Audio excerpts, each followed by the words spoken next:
Oliver Twist. Chapter 2. Oliver becomes an apprentice. As punishment, Oliver stayed inside his small, dark, cramped room for more than a week. He had committed the crime of asking for more food, a basic need that he often had been denied. During the day, Oliver cried bitterly. But during the night, he covered his eyes with his small hands to shut out the darkness. He'd crouch against the wall, which is the only thing he felt comforted by. Once a day, he was brought before the boys and flogged as an example. It was during the second week that Mr. Gamfield, a chimney sweep, saw the reward notice. He was met at the gate by Mr. Bumble. "I want to take the boy in to teach him to be a chimney sweep," said Gamfield. "I need an apprentice."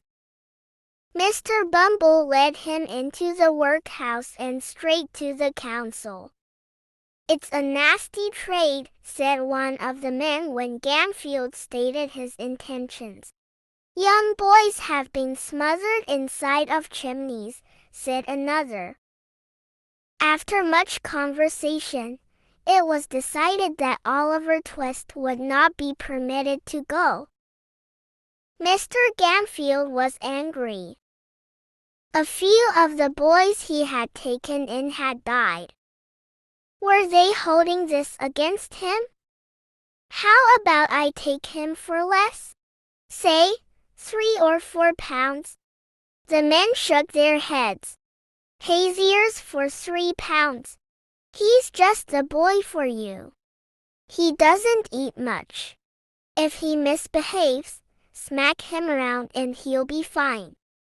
The bargain was made and Oliver Twist was released from his small room.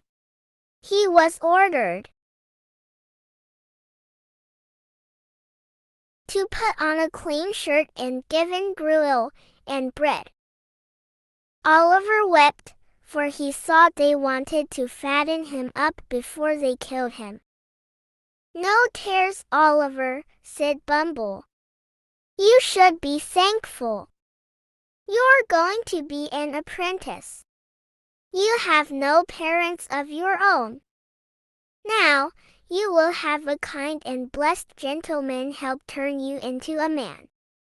Then he smirked at Oliver. It did cost the workhouse money. 3 pounds to be exact. 3 pounds for a naughty orphan that no one has ever loved. Oliver sobbed. On their way to the council, Bumble warned Oliver to appear happy. "You must say you're looking forward to being a chimney sweep apprentice." Mr. Limpkins was on the council. He stared at the boy. "I suppose he's keen on the idea of chimney sweeping?" "Lives for it," said Bumble, giving Oliver a small pinch. Mr. Limpkins looked at Gamfield. "You'll feed him and treat him well?" Gamfield nodded.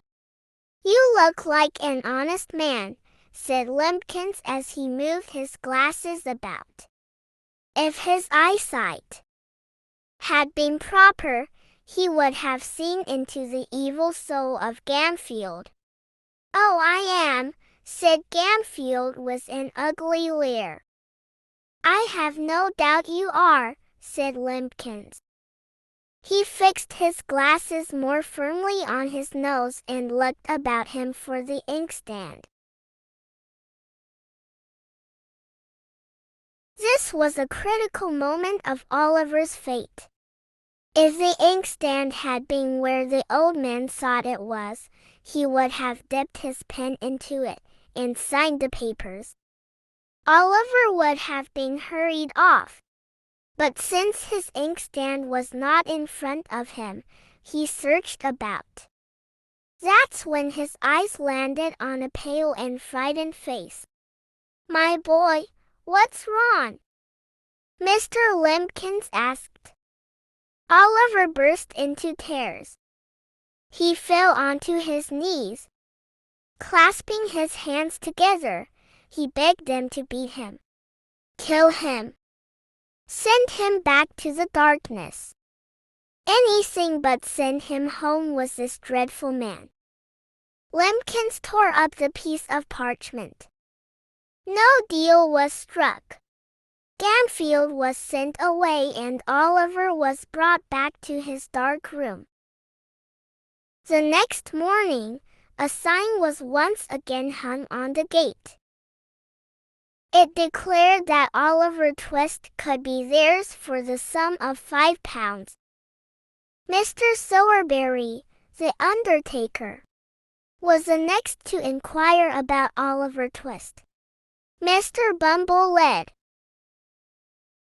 him in front of the board. It was decided that Oliver would be a help to this man. When called upon, Oliver appeared. He was told that he was to make coffins, and wasn't allowed to complain or return to the workhouse.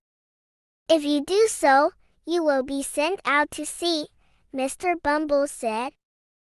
"If that's the case, you could drown or get knocked about on the head." With a small bag, Oliver was led to his new home and workplace by Bumble. Mr. and Mrs. Sowerberry greeted the boy. Oliver bowed. "Dear me," said the wife. "He's so small." "He is small, but he'll grow," said Mr. Bumble. "We'll have to feed him, which will cost us more than he's worth," said the woman. She opened the cellar door. "Get down there and work, you bag of bones." She pushed Oliver down a steep flight of stairs into a stone coal cellar. It was a kitchen. A young girl sat at a table darning socks. "Charlotte," said the woman, "give this boy the chips we set out for trip. I suppose the boy will think his food is just fine." Oliver devoured the dog's food without hesitating.